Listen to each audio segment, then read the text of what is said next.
welcome back to my YouTube channel Lina Erliana. Nah, di sharing is caring kali ini kita sudah kehadiran kakak alumni angkatan 12. Di sini ada Kak Givari. Halo. Apa kabar, Nak? Alhamdulillah baik, Ibu. Apa kabar? Alhamdulillah sehat. Ada Kak Givari nih angkatan 12. Kak Givari sedang studi di mana, Kak? Sekarang lagi di Unpad.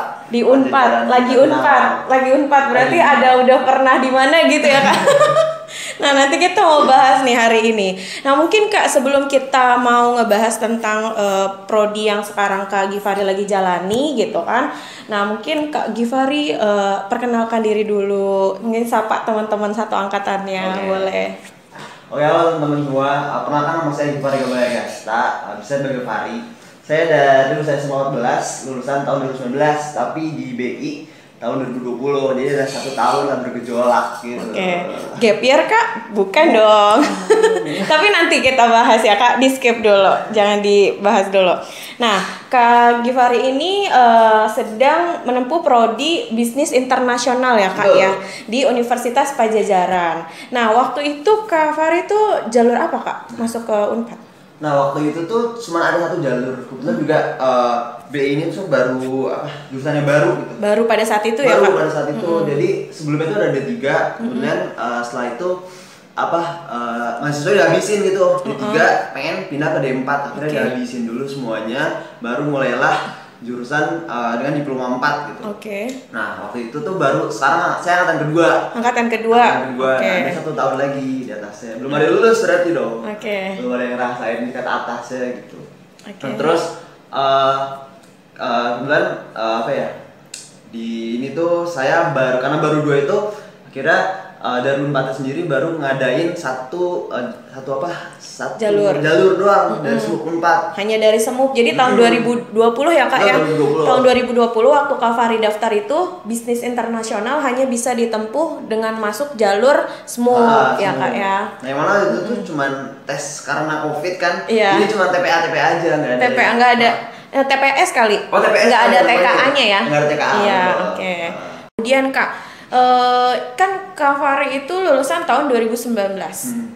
Tapi daftar di Unpad Bisnis Internasional itu tahun 2020. Itu 1 tahun itu ngapain, Kak? Boleh dong diceritain gitu kan? Oke, 1 tahunnya kebetulan alhamdulillah dikasih jalan sama Allah buat ikut SNMPTN waktu itu. Tahun 2019 ya, Kak? Sebenarnya keajaiban banget saya ikut SNMPTN. Nah, mungkin balik lagi SNMPTN itu bonus gitu ya, Bu ya. Yeah. Bonus manfaatin aja. Sebenarnya dulu itu pengennya tuh isi Jogja. Nah, jauh banget kan Bu sekarang bisnis internasional dari yang sosum banget nih. Seni banget. Iya, dan sosum ke seni ke sosum tuh jauh banget udah jauh banget. Nah, terus alhamdulillah dapat di SNMPTN isi Surakarta. Nah, iya, awalnya pengen Jogja, Surakarta tuh nggak kepikiran gitu. Karena pilihan Kak Givari pertama itu isi Jogja, kedua isi Surakarta ya. Terus diterima di pilihan kedua pada tahun 2019. Jurusannya, Kak? Perfilman. Televisi dan film gitu tepatnya. Perfilman ya, televisi dan film gitu. Nah, itu kenapa pengen banget waktu itu, flashback dulu ya, Kak, yang di tahun 2019 sebelum ke BI-nya. Di tahun 2019 kenapa Kak Givari tuh sampai pengen banget ke televisi dan film? Oh iya. Jadi sebelumnya sebenarnya pas lagi memilih itu tuh beberapa tahun sebelumnya saya emang hobi banget nih dunia videografi, perfilman gitu. Seneng banget di dunia itu. Terus akhirnya minta izin lah orang tua. Sebenarnya jurusan seni itu kan isinya saya nggak mau bilang apa-apa sih, isinya tuh ya emang berbeda dengan jurusan biasa-biasanya gitu. Nah, tapi saya beranikan diri aja buat masuk seni gitu karena passion saya mungkin gitu. Passionnya anak seni banget. Betul. Terus? Tapi meskipun itu sampai sekarang pun juga masih gitu, masih jalanin videografi gitu masih. Terus ya alhamdulillah aja bisa keterima di SNMPTN ya. Di SNMPTN itu. Nah, terus setelah 1 tahun ngerasain memang ada alasan tersendiri sih, internal aja. Akhirnya mau pindah ke lebih deket aja sebenarnya, bukan terpaku sama jurusan bisnis internasional sendiri. Sebenarnya pengen deket, daftar UI Gak dapet. Gak dapet. Akhirnya yaudah yang terdekat aja Unpad. Oke, gitu. jadi pengen lebih deket sama keluarga ya. Betul. Intinya, bukan masalah ke jurusan karena nggak minat atau Betul. gimana ya, bukan ya Kak Betul. ya, bukan aduh salah jurusan, bukan kayak Betul. gitu ya, tapi lebih karena isi Surakarta kan di Surakarta Jawa Tengah ya, Jabar ke Jateng itu kan lumayan jauh. Nah, jadi Kak Fahri di tahun 2020 memutuskan untuk daftar lagi ke UI, tapi UI nggak dapet. Ternyata dapetnya di Unpad, masih lebih deket lah ya daripada Jawa Tengah. Masih di Bandung-Bandung lah ya. Gitu. Jadi alasannya seperti itu. Nah, tapi Kak, sebelum dapat SNMPTN tahun 2019, Kak Fahri coba jalur-jalur lain nggak sih, atau cuma terpaku berharap sama SNMPTN doang? Nah, balik lagi kayak SNMPTN itu cuman saya mikirannya yaudahlah, cuman angin lewat aja gitu, dapat syukur, nggak dapat ya udah. Okay. Bahkan dulu tuh nggak berharap juga bisa ikut, tapi juga ikut ke jalur yang itu. 40% gitu. itu. Ya, saya juga sadar diri juga waktu itu. Nilai berapa Kak, masih inget nggak? Kecil, cuma 84, 85. 84-an ya? Iya, cuman keajaiban aja waktu itu bisa ikut. Nah terus ya karena saya juga waktu itu kan pilihannya isi Jogja, terus dapatnya isi Surakarta. Mungkin karena apa ya, sebenarnya dalam hati saya, hati kecil saya tuh saya nggak pengen ikut gitu, nggak pengen masuk gitu. Tapi kalau udah dapet akhirnya nggak nyoba apa-apa lagi tuh Bu, jalur apapun itu. Jadi cuma bener-bener pure SNMPTN aja ya? Oke, SBM tahun itu juga nggak? SBM juga nggak ikut. Oke, berarti benar-benar 2019 isi Surakarta dapat di SNMPTN, ditekunin 1 tahun itu sampai akhirnya ada keputusan untuk lebih dekat ke keluarga. Dan akhirnya pilih Unpad, dapat di bisnis internasional gitu ya ceritanya ya. Pendeknya gitu. Ya, singkat ceritanya seperti itu ya Kak ya. Nah, terus kita mulai nih Kak, kita bahas dulu alasannya kenapa masuk bisnis internasional dulu. Alasannya saya suka berdagang, saya suka berbisnis. Nah, jadi kalau di Unpad itu kan pilihannya ada 2 bisnis tuh, ada bisnis digital sama bisnis internasional. Perbedaannya juga dari sarjana sama diploma gitu. Kalau digital diploma? Digital itu sarjana justru. Oh, sarjana. Kalau bisnis internasional yang Kak Fahri? D4. Sekarang D4. Sebenarnya D4 sama 1 juga nggak terlalu berbeda gitu. Sama. SKS-nya juga sama, cuman bedanya nanti lulusannya langsung jadi praktisi gitu, langsung ke lapangan. Betul. Nah, jadi kalau saya itu sendiri karena saya suka berdagang, suka berbisnis, orang tua saya juga suka berdagang. Jadi mungkin itu salah satu alasan saya juga, karena bukan karena bisnis internasional aja, tapi karena basicnya dari bisnis itu sendiri. Betul. Di dalamnya juga ada basicnya gitu. Jadi kita belajarin learn from scratch gitu loh dari bisnis di dunia. Apalagi kalau secara lokal aja mungkin bisa dilakuin, tapi kalau internasional lebih luasnya lagi gitu. Jadi dari situ akhirnya alasan mengambil bisnis internasional. Yang sebelumnya dari anak film terus ke bisnis kan agak jauh ya Kak ya, tapi itu alasannya. Nah, terus apa Kak yang dipelajari tadi? Ya, bisnis internasional sendiri itu kan ekspor impor ya Bu ya. Jadi kepabeanan, bea cukai gitu. Di dalamnya itu juga ada sebenarnya pertama pasti basicnya dulu Bu, basic dari bisnis, kemudian diperluas lagi ke internasional. Jadi kayak ada prosedur ekspor impor, gimana cara kita untuk proses itu barang itu bisa masuk atau bisa keluar. Jadi ngelewatin kepabeanan gitu Bu. Jadi ada kan kalau masalah ekspor impor itu luas banget Bu. Hubungannya sama pemerintahan juga, sama dokumen-dokumen, sama negara lain juga gitu. Jadi yang dipelajari itu gimana basicnya itu ada manajemen manusia juga, bahkan dari basicnya sumber daya manusianya. Betul, ada SDM. Terus juga gimana memanage keuangannya. Terus juga karena kan MSDM karena internasional itu berbeda ya Bu ya. Jadi ada cross culture juga dalamnya gitu. Terus juga kita juga mempelajari tentang bagaimana mempersiapkan dokumen-dokumen gitu. Jadi bahkan juga memasarkan produknya itu sendiri gitu Bu dalamnya. Jadi karena kita internasional itu sendiri pemasaran juga berbeda dong Bu. Nggak cuma orang-orang lokal aja, tapi juga sama orang negeri gitu. Nah, kemudian juga pelajari bagaimana cara mengkomunikasikan semuanya itu. Jadi kayak ada bisnis etiknya, bisnis etik antara orang lokal sama internasional pasti berbeda gitu. Sama bahasanya juga ya Kak, belajar ya. Betul. Nah, karena bisnis internasional sendiri kita juga ditawarkan juga gimana cara bahasa Inggris pasti. Jadi dalamnya itu banyak materi-materi yang emang ditujukan untuk bahasa Inggris gitu. Jadi ada juga bahkan ada bahasa Jerman, ada bahasa Mandarin gitu. Mungkin buat teman-teman yang bahasa Inggrisnya kurang gitu, itu gak usah berkecil hati, soalnya dalamnya itu juga kita belajar lagi ya. baru, bukan berarti apa ya bisnis internasional jadi orang ini harus fasih. Betul, harus fasih enggak gitu. Oke. Jadi kita juga belajar bahasa baru gitu. Oke. Kemudian itu aja sih Bu, basicnya itu ya kepabeanan gitu. Oke, jadi intinya mungkin lebih ke sama sih basic bisnis ya Kak ya, cuma karena ini bisnis internasional, ruang lingkupnya ya dunia internasional, kepabeanan, terus ekspor import gitu, harus lebih paham gitu. Kalau mungkin bisnis biasa bedanya apa Kak? Kalau bisnis biasa kayak mungkin jurusan manajemen bisnis atau administrasi bisnis itu bedanya sama bisnis internasional Kak? Nah mungkin dalamnya itu karena kita lebih mengerucut ke ekspor impor, mungkin dalamnya itu bisnisnya itu lebih ke general aja gitu Bu, karena kan sarjana. Kalau yang empat itu lebih mengerucut juga kan Bu. Lebih spesifik ya. Betul, dalamnya juga langsung ada kayak apa ya, benar-benar praktisi banget gitu Bu. Maksudnya lebih ke dokumen-dokumennya, bahkan apa aja yang perlu diurus gitu, gimana hubungan sama pemerintah apalagi langsung gitu. Jadi benar-benar mengerucut banget sih Bu. Mengerucut ke menjalin bisnis ya. Betul. Secara berskala internasional. Betul. Lebih ke situ ya. Oke, terus tadi kan Kak Fahri juga ngebahas nih di Unpad itu ada bisnis internasional, ada bisnis digital. Dua-duanya depannya bisnis gitu. Bedanya apa sih Kak? Nah, yang Kak Fahri tahu? Bisnis digital itu mungkin kayak kita kan era digital gitu. Betul. Semuanya udah semua teknologi gitu. Berhubungan banget sama teknologi. Tapi kalau anak bisnis internasional, karena apa ya, urusan sama internasional ini masih butuh hard copy-nya, dokumen-dokumennya, terus juga dari belajarnya juga pasti berbeda dong Bu. Betul. Habis digital itu lebih ke e-commerce, semacam ya era-era zaman sekarang banget gitu. Yang sekarang kita pesen online makan ya, kayak gitu-gitu, pesen paket gitu ya. Iya, mungkin lebih general banget gitu. Tapi kalau bisnis internasional kita belajar ekspor impor misalkan, tapi kalau bisnis digital lebih ke programnya itu. Misalkan kayak e-commerce yang menghubungkan orang-orang Indonesia sama luar negeri gitu. Lebih ke pembuatan itunya gitu. Pembuatan ininya kali ya, kerjasamanya. Betul. Itu mungkin bedanya ya.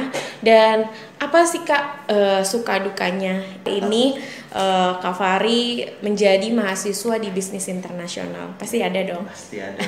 Karena biasanya saya kan IPA gitu. Iya. Biasanya saya IPA, habis itu bisnis internasional itu ya tipis-tipisnya ada IPS-nya gitu. Kayak misalkan keuangannya, dari akuntansinya juga ada gitu. Nah, mungkin suka dukanya itu ya karena IPS itu sendiri Bu, akuntansi saya berantakan. Akuntansi karena waktu SMA nggak belajar ya? Sama sekali nggak ada sama sekali. Saya udah mungkin di dalam itu saya udah kalah telak sama temen-temen yang udah di akuntansi itu.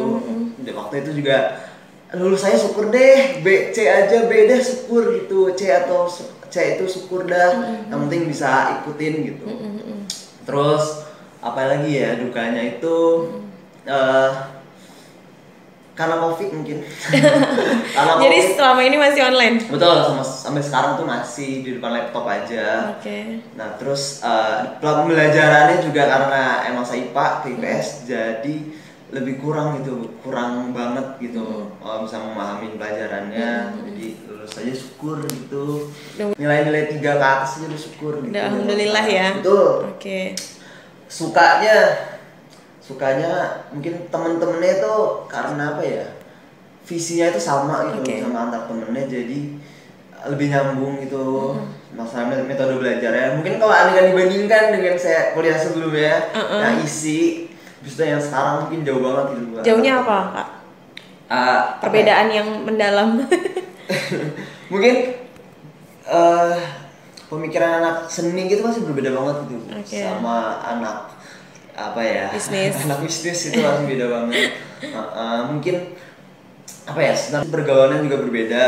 Kita juga frekuensinya juga berbeda. Nah itu mungkin ada yang lebih saya sukain gitu loh, perbandingan antara teman-teman yang di ISI sama yang di bisnis. Di bisnis, apalagi perbedaan daerah juga kan. Culture ya. Betul, sekarang kan masih kota banget tuh kalau di sini. Itu suka aja sih Bu. Sempat ini nggak sih culture shock gitu karena abis dari seni ke bisnis internasional yang anak-anaknya mungkin berbeda gitu kan, lingkupnya juga cara belajarnya pasti beda dong gitu kan. Ada nggak sih perasaan kayak gitu Kak? Pasti ada Bu. Kalau seni itu kan masalahnya belajarannya aja udah berbeda gitu. Maksudnya apa yang dipelajarin di seni sama yang di bisnis. Kalau bukan bisnis ya, kalau lebih ke IPS ya, kesusumnya gitu Bu. Maaf. Kalau di seni itu ya pembelajarannya itu ya kita belajar hal-hal baru gitu loh Bu. Hal baru yang nggak pernah dipelajari sebelumnya, lebih luas banget. Bahwa seni itu ya nggak cuman kita mencet, misalkan kalau video cuma mencet video aja, tapi ada komposisinya jelas secara detail. Tapi kalau bisnis atau IPS sendiri itu kan ada ilmu pastinya gitu Bu. Ilmu pastinya di buku kita bisa membaca itu semua. Sedangkan kalau seni itu belum tentu Bu. Seni kan artinya bebas gitu. Iya. 1+1 bukan berarti betul, 2. Betul. Di seni ya. Tapi kalau mungkin di sosum atau di IPS kan ada rumus mutlaknya ya. Betul. Itu mungkin yang sulit ya. Itu ada perbedaan banget sih Bu. Betul. Gitu. Nah kemudian Kak, prospek kerjanya nih untuk bisnis internasional sendiri apa aja sih Kak? Oh iya. Kalau bisnis internasional karena hubungan ekspor impor ada namanya forwarder gitu Bu. Forwarder itu kita yang mempersiapkan, misalkan ada orang pebisnis, bisnis general aja yang ingin mengekspor barangnya. Dia tuh nggak mesti tahu gimana proses ekspor impor itu sendiri, tapi kalau saya itu mempelajari gimana proses secara dokumennya apa aja, gimana cara menghubungkan antar satu klien ini antara dua klien ini, antara satu negara lain itu. Kita juga mempelajari itu semua. Terus juga mempersiapkan dokumennya, hubungan sama pemerintah, gimana cara pembiayaannya, gimana cara proses pengiriman barangnya sendiri, karena proses pengiriman barang itu lebih ribet ya, krusial banget gitu loh isinya. Bahkan salah alfabet satu aja itu udah bisa nambah biaya lagi gitu. Nah menurut saya itu banyak luas banget bisnis internasional itu sendiri. Bahkan nggak harus internasional deh, bisnisnya aja udah dipelajarin gitu, basicnya bisnis gitu. Nah terus juga dari forwarder itu sendiri itu tuh apalagi zaman sekarang urusan ekspor impor, kita mengimpor mesin-mesin, kita mengekspor barang, apalagi sekarang ini harga minyak mahal, harga kedelai mahal, naik semuanya, itu urusan sama internasional, sama gimana cara logistik itu sendiri itu dipelajarin juga. Nah mungkin zaman sekarang ini kan ekspor impor ini banyak banget, bahkan proses kita beli casing HP aja dari impor itu dari Cina gitu kan. Nah, kita cuma mempelajari itu semua, jadi kayak ekspor impor itu udah ada di lingkungan kita sendiri gitu dalam kehidupan sehari-hari ya. Betul. Kalau masalah prospek kerja luas banget gitu, nggak harus ekspor impor, bahkan itu juga basicnya bisnis itu udah dipelajarin gitu. Mungkin dari forwarder, terus juga bahkan kerja di pemerintahan juga bisa. Dari bea cukai itu custom itu mungkin luas banget sih Bu, nggak harus ke ekspor impor. Nah kalau Kak Fahri sendiri harapannya setelah lulus nanti pengen jadi apa? Saya awalnya sih saya pengen bisnis sendiri gitu. Buka bisnis sendiri karena saya basicnya kan masih ada di seni gitu. Mungkin bisa dikombin antara seni sama bisnis perfilman kan ada. Benar. Saya pengen punya PH, production house, juga bisa hubungan sama orang luar negeri juga secara internasional gitu. Mungkin yang lebih yang bisnis saya itu yang lebih ke seni gitu sih, production house. Mudah-mudahan ya Kak ya. Amin. Udah jadi punya PH sendiri. Givari Production House. Tapi mungkin pas lulus saya nggak pengen langsung buka gitu. Saya pengen masih menjurus. Merintis dulu lah Kak, belajar dulu. Betul. Nah juga di Unpad itu sendiri ada program gitu Bu. Antara semester 7 gitu. Jadi ada magang. Unpad itu punya kerjasama perusahaan yang emang MNC, multinational company gitu, untuk mahasiswa untuk magang gitu beberapa bulan. Itu ada juga. Terus juga di semester 7 juga ada sertifikasi Bu, ekspor impor. Jadi di dalamnya itu ada menjurus lagi, mengerucut lagi ekspor impornya, misalnya di bagian asuransi atau di bagian pengiriman barang gitu. Itu banyak banget Bu di dalamnya. Jadi Unpad itu berharap setelah lulus tuh mahasiswa itu udah bersertifikasi gitu. Udah bisa langsung terjun ke lapangan, udah bisa langsung bekerja di salah satu perusahaan. Gak cuma dari cek aja, berharap langsung jadi manajer gitu di Unpadnya. Nah ya jadi Unpad sendiri juga harus membekalkan mahasiswa ini buat langsung bisa terjun ke lapangan gitu, kerja nggak langsung atau nggak kroco-kroco dulu gitu. Iya, tapi langsung. Betul. Karena udah dibekali sertifikasi ya, keahlian gitu. Yang seharusnya orang-orang biasa itu ya harus sertifikasi, harus belajar ulang. Tapi di Unpad sendiri langsung ada programnya gitu. Oke, bagus banget berarti ya Kak. Iya. Mudah-mudahan apa yang tadi menjadi harapan Kak Fahri bisa terwujud dan terrealisasi ya. Didoain banyak orang tuh mudah-mudahan. Nah, kemudian Kak, kalau buat Kak Fahri nih, apa sih mungkin yang perlu dipersiapkan buat adik-adiknya yang pengen juga ngambil jurusan bisnis internasional dari sekarang nih, dari masih SMA gitu? Ya pasti belajar dulu aja. Basicnya belajar. Sebenarnya karena dulu saya itu masuknya jalurnya nggak ada SBM gitu, apalagi sekarang ada SBM gitu, mungkin bahkan harus lebih dalam lagi mempelajarinya. Terus kalau di bisnis internasional sendiri, mungkin bahasa Inggris itu kurang begitu harus kewajiban harus bisa bahasa Inggris gitu. Tapi teman-teman harus bisa basicnya dulu lah bahasa Inggris, bukannya nol banget gitu, nggak mulai dari nol banget. Kalau di dalamnya itu ada materi-materi itu semua di-share dari buku referensinya juga, itu bahasa Inggris semuanya.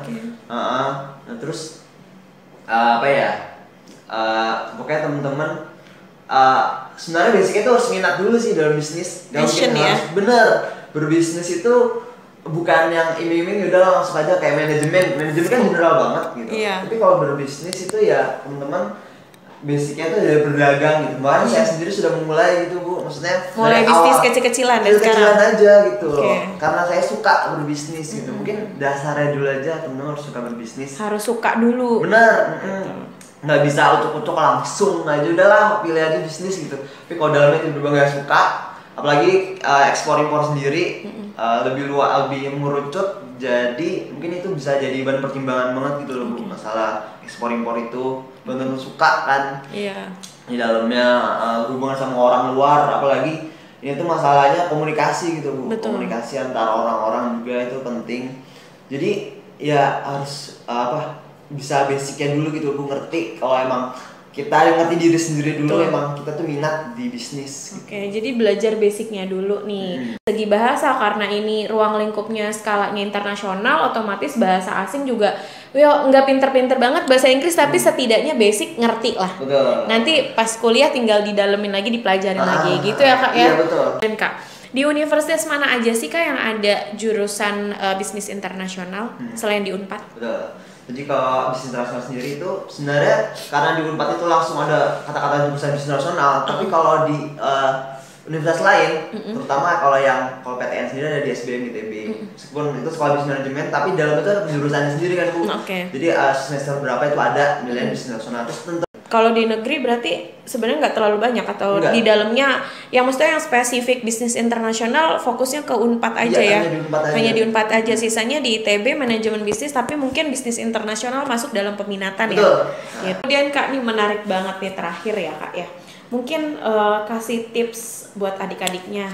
Kalau tadi kan persiapan yang udah pengen bisnis internasional. Kalau ini mungkin tip buat adik-adiknya yang sekarang tuh masih bingung gitu loh. Mau milih jurusan apa sih? Mau masuk kemana sih nanti kuliahnya? Mau pilih PTN mana? Jurusan apa? Kadang mereka masih bingung gitu kan. Padahal sekarang udah mulai SNMPTN, kemarin kita habis finalisasi. Jalur-jalur rapot juga udah banyak ditawarkan gitu. Tapi mungkin masih bingung memilih gitu. Apa sih mungkin pesan atau tips dari Kak Gifari? Kalau persoalannya pasti kalau anak-anak SMA itu saya pengen universitas ini gitu. Gak penting jurusannya mau apa, yang penting gue pengen universitasnya ini. Universitas ternama, seluruh besar, top 10 gitu. Nah sebenarnya buat temen-temen yang emang pengen universitasnya sebenarnya nggak salah Bu, nggak salah. Karena emang di dunia pekerjaan pun secara kasar itu seperti itu ada. Masih ada lah. Tapi tidak semua. Nggak semuanya. Tapi bagi teman-teman masalah jurusan itu krusial banget sih. Kan saya perfilman. Sebenarnya ada sedikit setengah hati juga buat diisi gitu. Saya sendiri juga misalkan ditanya di mana universitasnya, isi apa itu isi gitu. Ada sering banget saya ngerasain kayak gitu. Beda sama sekarang di mana di Unpad gitu. Saya nggak perlu tahu lagi, saya nggak perlu nanya lagi, Mas tahu Unpad gitu. Kadang-kadang saya juga meyakinkan diri saya sendiri gitu, apakah saya di Unpad itu emang karena apa universitasnya aja gitu, atau karena emang jurusannya saya minatin. Nah basicnya itu sebenarnya jurusannya dulu diminatin, masalah universitasnya itu belakangan gitu. Saya banyak pilihannya, jurusannya basic lagi sama knowing yourself gitu. Apa sih yang berminatin gitu, apa sih yang emang antara pilihan antara anak IPA, misalkan anak IPA itu bisa milih IPS atau IPA kan. Ya ada privilege sendiri kan, misalnya saya dari IPA ada privilege saya bisa ke bisnis gitu, tapi belum tentu IPA itu bisa ke IPS gitu, mungkin zaman sekarang gitu. Saya nggak tahu sih sistemnya sekarang. Nah terus juga basicnya aja pahamin diri sendiri dulu jurusannya mau apa. Nah terus juga jangan lupa perjuangin apa yang udah ditetapin gitu. Misalkan terus juga jangan lupa kalau SNM itu bisa jadi trap, bisa jadi jebakan buat teman-teman. Misalkan salah pilih jurusan karena gak pengen SBM atau menetapkan bahwa gue itu harus PTN, gue itu harus dapet universitas yang penting PTN gitu. Nggak kayak gitu juga, atau enggak jurusannya yang emang nggak teman-teman sukain bisa jadi jebakan soalnya juga bisa berpengaruh juga sama angkatan setelahnya gitu loh. Jadikanlah itu tuh kayak batu loncatan aja gitu. Toh di luar nanti teman-teman nggak ilmu-ilmu yang teman-teman dapetin di perkuliahan itu nggak saklek itu aja itu yang dipakai gitu. Betul. Kuliah itu juga bisa mengubah pola pikir, bisa membuka pikiran juga tentang kerahasiaan dunia nanti nggak cuma dipakai buat ilmu-ilmu yang didapat di perkuliahan itu nggak itu aja yang dipakai, tapi gimana teman-teman bisa membuka pikiran, gimana teman-teman bisa logikanya lebih dipakai lagi gitu. Mungkin itu aja sih Bu, maksudnya jangan berharap banget PTN atau PTS itu bisa menentukan kesuksesan teman-teman gitu aja. Oke, jadi lebih kepada diri sendiri ya Kak ya. Betul. Gitu. Menarik banget nih Kak tentang bisnis internasional. Nah, mungkin sharing kali ini mungkin kita sudahi dulu kali ya Kak ya tentang bisnis internasional yang tadi. Mungkin dari pengalaman Kak Fari sudah pernah merasakan 2 kuliah di jurusan yang berbeda, yang dari situ Kak Fari bisa mengambil banyak pelajaran, banyak ilmu yang didapat gitu, 2 kali lipat daripada anak-anak yang lain ya Kak ya. Gitu dari situ. Terus mudah-mudahan apa yang tadi disampaikan Kak Givari bisa bermanfaat buat adik-adiknya semua. Nah mungkin kalau misalnya kalian pengen tanya-tanya lebih lanjut, pengen tanya-tanya diisi dulu gimana Kak gitu kan, di Unpad gimana Kak, yang mungkin tidak kita sampaikan di sini, mereka pengen tahu, kalian bisa follow di Instagram. Mungkin Kak Givari apa Kak Instagramnya? _Fari18. Ribet ya Kak, nanti pokoknya Ibu tulis di sini Instagramnya Kak Fari, kalian follow, kalian bisa DM nanti tanya-tanya langsung sama Kak Fari itu tentang bisnis internasional, atau mungkin mau joinan bikin project film atau apa mungkin boleh. Bisa jadi gitu. Bisa kan? Bisa gitu ya Kak ya? Bisa. Gitu. Mudah-mudahan sukses ya Kak ya. Amin. Lancar kuliahnya. Amin. Sampai lulus dan bisa terwujud tuh tadi. Amin. Ya PH. Production house. Kita doain dulu lah ya Kak ya. Gitu. Nah, kalau gitu mungkin makasih ya Kak Fari ya udah hadir, sudah meluangkan waktu untuk berbagi cerita yang luar biasa tadi ya. 2019 2020 luar biasa loh Kak. Gitu. Tapi alhamdulillah semua bisa diambil hikmahnya ya Kak ya. Nah kalau gitu untuk sharing kali ini mungkin kita sudahi dulu.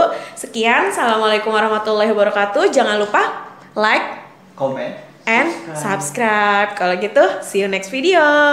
Bye.